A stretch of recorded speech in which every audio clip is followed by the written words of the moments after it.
여기서 좀 재밌는 게 캐런 베스 LA 시장, 데이브 민 연방 하원의원, 헤더 헛 LA 시의회 의원 등이 배석을 했습니다. 그러니까 이 정치계의 거물 인사들이 좀 배석을 하면서요. 손흥민 선수의 입단이 단순히 LAFC의 호재가 아니라 LA 도시 전체 호재라는 것을 조금 엿볼 수 있는 그런 부분이었습니다.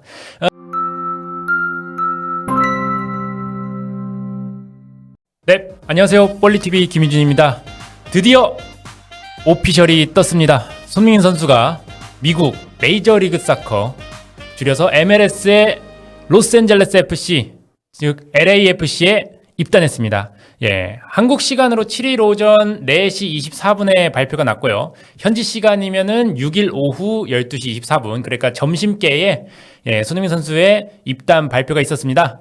LAFC는 세계적인 축구 아이콘 손흥민을 영입했다라고 발표를 했고요. 존 토링턴 LAFC 단장은 손흥민은 글로벌 아이콘이고 세계 축구계에서 가장 역동적이고 성취 있는 선수다. 손흥민의 야망, 능력, 인성은 우리 클럽의 철학과 완벽하게 부합한다 라고 말을 했습니다. 손흥민 선수도 LAFC 입단하면서 소감을 발표했는데요. LAFC는 챔피언의 역사를 가진 곳이며 나도 그 다음 챕터를 써내려갈 것이다 라고 말을 하면서 LAFC에서도 우승컵을 들어올리겠다는 포부를 드러냈습니다.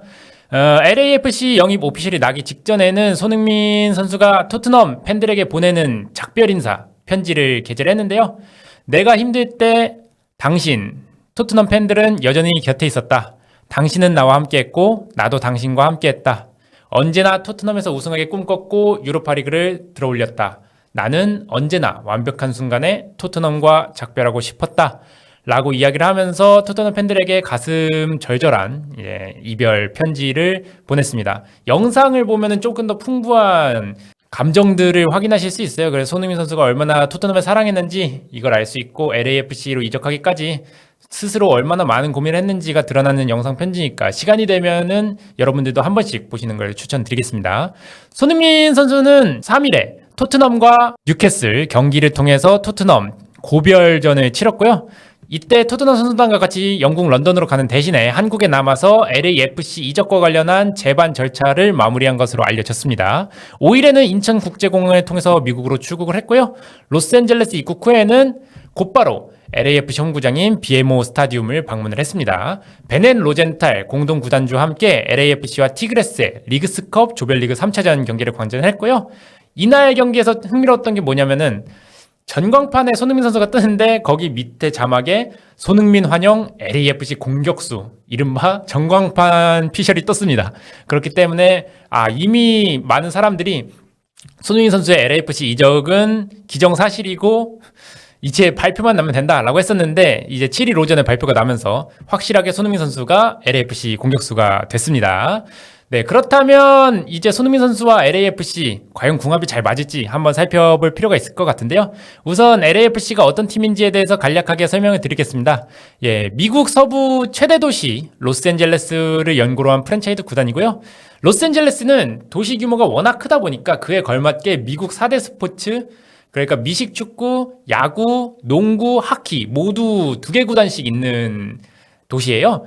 네. 축구도 마찬가지입니다. 축구도 원래 LA 갤럭시가 있었고요. 2014년에 LAFC가 창단이 되면서 로스앤젤레스에도 2개의 축구 구단이 MLS에 생겼습니다. LAFC는 2018년부터 리그 참가를 했기 때문에 LA 갤럭시보다는 후배격인 구단이고요. 역사는 짧지만 우승을 향한 야망만큼은 LA 갤럭시보다 뒤지지 않는다. 그렇게 얘기할 수 있겠습니다. MLS 참가 첫 시즌, 그러니까 2018년에 카를로스 벨라를 영입하면서 그 우승에 대한 야망을 드러냈고요. 서부 컨퍼런스 3위에 등극하면서 다크호스로 떠올랐습니다. 그리고 위고 요리스, 올리비에 지루 등 스타를 연달아 영입하면서 계속해서 이런 성적을 이어나가겠다라는 포부를 드러냈고요. 2022 시즌에는 MLS 공식 우승컵인 MLS컵을 들어올리면서 처음으로 리그 우승을 차지를 했고요. 지난 시즌이죠. 2024 시즌에는 미국의 FA컵이라 불리는 US 오픈컵도 우승을 했습니다. 그렇기 때문에 역사는 짧지만 이게 우승의 역사를 서서히 쌓아올려 나가는 명문의 길을 밟고 있는 팀이다 라고 이해하시면 쉬울 것 같고요. 이번 시즌에는 10승 6무 6패로 서부 컨퍼런스 6위에 위치해 있습니다. 다소 아쉬운 성적이다라고 얘기할 수도 있겠지만 MLS컵 플레이오프에 자동으로 진출하는 7위 안에 들었다는 것만으로도 LAFC가 여전히 경쟁력을 갖춘 구단이라는 것을 알 수 있고요. LAFC는 또 열성적인 응원 문화를 가진 팀으로 유명합니다. 아무래도 멕시코 스타인 카를로스 벨라가 있던 팀인 만큼 히스패닉 계열 팬층이 가장 두텁고요. 당연히 LA니까 한국계 팬층도 존재를 합니다. K리그에서는 조금 컬트적인 인기를 끌고 있는 구단이기도 한데요. 왜냐면은 수원 삼성의 응원가인 청백적의 챔피언을 가사 그대로 따라 부르는 팀이기 때문입니다. 이거는 수원 삼성 서포터인 프렌테 틀리콜로한테 공식적으로 동의를 얻었다고 해요. 그래서 실제로 LAFC 팬들이 부르는 그 응원가를 들어보면은 한국 가사입니다. 한국어 가사고 LAFC 사랑해 막 이런 가사들이 있는데, 그렇기 때문에 이 한국 축구 팬들에게도 기존에 알려지지 않은 팀은 아니었다, 이렇게 보시면 되겠습니다. 그렇다면 왜 손흥민 이적이 이렇게까지 화제를 모으는가? 단순히 토트넘 스퍼의 프랜차이즈 스타가 MLS로 이적했기 때문인가 하면은 그건 아닙니다. 왜냐면은 손흥민 선수가 MLS의 역사의 한 페이지를 썼기 때문에 또 화제가 되는 건데요. 손흥민의 공식 이적료는 2,650만 달러, 한화로 약 368억 원으로 알려져 있습니다. 올해 초에 잉글랜드 2부 리그의 미들즈브러에서 애틀란타 유나이티드로 이적한 에마니엘 라테라트라는 선수가 2,200만 달러, 약 305억 원을 기록하면서 MLS 최고 이적료를 기록을 했었는데요. 이 이적료를 뛰어넘은 MLS 역대 1위 이적료, 손흥민 선수의 어떤 이름값에 걸맞은 그런 기록이 세워졌다라고 말할 수 있겠고요. MLS 이적료 순위를 보면은 조금 흥미로운 구석이 있어요. 왜냐면은 MLS 이적료 상위 3명이 모두 올해 2025년에 이적했기 때문입니다. 예, LAFC 손흥민, 그 다음에 애틀란타의 에마니엘 라테라트, 그 다음에 또 신시내티의 케빈 덴키 선수도 올해 이적을 했는데, 이 상위 3명이 이적료 1, 2, 3위를 나란히 차지하면서 MLS가 올해 이제 양적 팽창, 질적 팽창을 모두 도모하고 있다, 이 점을 알 수 있고요. 상위 10명 중에서도 5명이 MLS 이적료 최고 순위에 올라 있고, 이 중에는 우리가 김민재의 동료로 잘 알고 있는 나폴리에서 뛰었던 이르빙 로사노도 포함되어 있습니다. 손흥민 선수의 연봉은 정확히 공개된 바가 없어요. 이적료는 MLS 공식 홈페이지를 통해서도 공개가 됐는데, 아마 연봉은 내년 초중순쯤에 공개되는 이제 미국 선수협회, 축구 선수협회에 이제 발표가 있기 전까지는 정확한 수치를 알 수는 없고 추정을 해야 되는데, 현지 매체에서는 1,300만 달러에서 2,000만 달러 사이로 추정을 하고 있습니다. 이게 조금 편차가 크다고 생각하실 수 있는데, 그럴 수밖에 없는 게 실제로 리오넬 메시 같은 경우에는 기본 연봉이 1,200만 달러로 알려져 있는데 실제 수령액은 2,045만 달러로 꽤 차이가 큽니다. 이게 보너스랑 이런 게 다 합쳐진 거기 때문에 아마 손흥민 선수도 기본금과 보너스 금액을 합친 금액이기 때문에 이렇게 1,300만 달러에서 2,000만 달러 조금 이 격차가 있고요. 작년 총연봉 기준으로 손흥민의 연봉이 어느 정도냐 하면은 리오넬 메시의 2,045만 달러만이 손흥민을 확실히 넘어설 수 있고요. 2위인 로렌조 인시네의 1,544만 달러, 이게 넘어설지 안 넘어설지. 그러니까 손흥민은 MLS 연봉 순위에서도 2위에서 3위 사이다 라고 생각하시면 편할 것 같습니다. 그만큼 LAFC가 손흥민 선수한테 기대하는 바가 크고요. 그 다음에 MLS 전체를 놓고 봐도 이 손흥민 선수의 이적이 역사적인 이적이다 라고 보실 수 있겠습니다. 그런데 일부 팬들은 궁금해하실 거예요. 왜냐면은 MLS는 엄격한 셀러리 캡 제도가 있거든요. 그렇기 때문에 구단이 쓸 수 있는 연봉 상한선이 엄격합니다. 그럼에도 불구하고 손흥민 선수가 어떻게 이렇게 어마어마한 연봉을 받을 수 있느냐? 이것은 바로 지정선수 제도가 있기 때문입니다. 우리나라에서든 해외에서든 베컴 룰로 더 잘 알려진 제도인데요. 2007년에 LA 갤럭시로 데이비드 베컴이 이적을 하면서 베컴을 모시기 위해서 만든 제도라고 보시면 될 것 같아요. 팀마다 최대 3명의 선수는 상한선 없이 연봉 지급이 가능합니다. 그러니까 예를 들어서 메시가 인터 마이애미에서 2,045만 달러를 수령을 해도요, 구단 셀러리 캡에는 74만 3,750달러만 반영이 되는 겁니다. 그렇기 때문에 지정선수 제도에 있는 선수는 이 연봉을 아무리 높게 받아도 셀러리 캡에 실제 반영되는 수치가 정해져 있기 때문에 사실상 셀러리 캡 제도를 우회하는 그런 선수들이라고 보시면 되겠고요. LAFC에는 기존에 드니 부앙과 올리비에 지루, 쟁기스 운데르 등 3명이 지정 선수였는데, 지루와 운데르가 각각 계약 만료와 임대 종료로 팀을 떠나면서요. 손흥민이 지정선수 제도의 수혜를 입을 수 있게 됐습니다. 당연히 LAFC 입장에서도 손흥민을 영입하기 위해서 이런 만반의 준비를 다 갖췄을 거고요.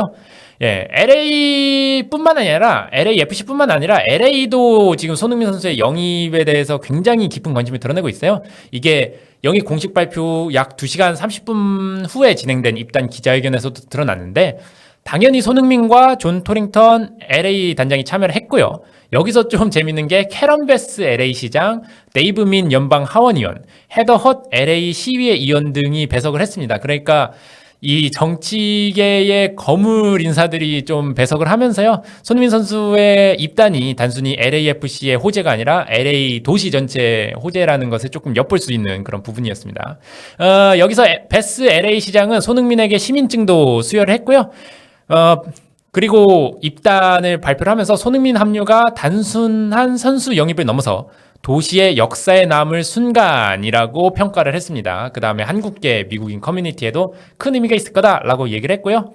LA는 여러분들 다 아시겠지만 세계 최대의 코리아타운이 조성된 곳입니다. 한국인 이민자가 32만 명으로요. 다른 어떤 도시를 뒤져봐도 LA보다 한국인 이민자가 많은 곳이 없습니다. 그렇기 때문에 누구보다 코리안 스타 영입을 꿈꿔왔을 테고요. 그 중에서도 한국인 선수 중에서도 축구 최고의 스타라고 할 수 있는 손흥민 선수의 영입이기 때문에 LA 전체의 파급 효과를 기대할 만도 합니다. 예, 손흥민 선수는 이 입단 기자회견에서 직접 이적 비하인드 스토리도 밝혔는데요. 처음에는 LAFC가 최우선 순위가 아니었다고 해요. 그러니까 행선지를 고려를 할 때 여러 가지 측면을 고려를 했었는데 토링턴 단장의 설득으로 결국에 LAFC 이적을 결정했다고 합니다. 처음 이 토링턴 단장과 통화를 하면서 마음이 바뀌었다고 밝혔고요. 이곳에서 모든 걸 새롭게 시작할 수 있고 언젠가 LAFC 레전드로 떠날 수 있도록 노력하겠다라는 입단 소감을 밝혔습니다. 이게 좀 토트넘 그때와 오버랩이 되죠. 토트넘 레전드가 되기 위해서는 우승컵이 필요하다라고 얘기를 했었고 유로파리그 우승 후에 나는 토트넘 레전드가 됐다라고 얘기를 했던 그런 대목이 떠오르는데 LAFC에서도 우승컵을 들어 올려서 LAFC 레전드까지 될 수 있길 바라겠습니다. 그렇다면 손흥민 선수가 LAFC 가자마자 주전이 될 수 있냐라고 물으면 당연합니다. 왜냐하면 손흥민 선수는 역대 최대 이적료고요. 그 다음에 역대 구단 최대 연봉이기도 합니다. 그렇기 때문에 손흥민 선수를 안 쓸 수는 없어요. 그리고 안 쓰려는 선수를 오직 마케팅만 보고 이렇게 영입하는 구단은 세계에 아무 데도 없습니다. 기본적으로 LAFC도 축구 구단이기 때문에 손흥민 선수를 주전으로 이렇게 낙점을 하고 영입을 한 거고요. 그런데 이제 손흥민의 경쟁자가 될 수 있는 선수가 있다라는 점이 이제 여러분들이 아셔야 될 점인데 이 드니 부앙가라는 선수가 있어요. LAFC의 에이스이자 레프트 윙에서 뛰고 있는 선수인데 부앙가는 2022년에 LAFC에 합류를 했고요. 2023 시즌에 25골을 넣어서 MLS 득점왕에 오른 선수입니다. 이번 시즌에도 리그 21경기 13골 5도움 그 MLS 전체 득점 공동 6위에 올라 있고요. 정말 대단하죠. 이번 시즌에도 리그에서 두 자릿수 득점을 이미 달성을 했다. 이제 하반기로 넘어가는 시점인데 그런 점에서 부앙가가 LAFC에서 차지하는 공격 비중이나 어떤 팀 내 비중이 대단하다는 것을 알 수 있고요. 부앙가는 드리블에 강점이 있는 선수고요. 결정력도 훌륭합니다. 물론 드리블이 조금 더 강점인 것 같기는 합니다만 이 결정력이 뒷받침되지 않았다면 MLS 득점왕까지 차지할 수는 없었을 테고요. 특히 왼쪽에서 중앙으로 치고 들어온 뒤에 먼 쪽으로 감아차는 슈팅이 강점이다. 이거 어디서 많이 봤죠? 손흥민과 유사한 지점이 있습니다. 손흥민 선수 역시 왼쪽에서 중앙으로 치고 들어온 뒤에 가마차는 슈팅, 일명 우리가 손흥민 존이라고 불리는 곳에서의 가마차기 슈팅이 특장점인 선수인데 그런 점에서 부앙가와 손흥민이 그 공통점을 공유하고 있다라고 보시면 될 것 같고요. 올 시즌 LAFC는 4-3-3을 주력 포메이션으로 활용을 하고 있습니다. 그리고 손흥민과 부앙가 모두 레프트 윙이 최적 포지션이라는 점에서 어느 정도 주전 경쟁이 있을 거라고 예상하는 것도 있는데 사실 저는 손민 선수와 부앙가 선수가 충분히 공존이 가능하다고 생각을 합니다. 왜냐면 손민 선수 같은 경우에는 스트라이커도 볼 수 있는 자원이고요. 만약 손민 선수가 레프트 윙으로 계속 뛴다라고 했을 때는 부앙가를 오른쪽으로 돌리는 방편도 가능하기 때문에 이런 공존 방법을 LAFC에서도 찾아나가지 않을까 싶어요. 왜냐면 손흥민 선수도 부앙가 선수도 기본적으로 지정 선수로 영입한 선수입니다. 그렇기 때문에 이 LAFC에서는 손흥민과 부안가를 모두 활용할 수 있다고 생각을 하고 아마 이번에 손흥민 선수를 영입했을 거예요.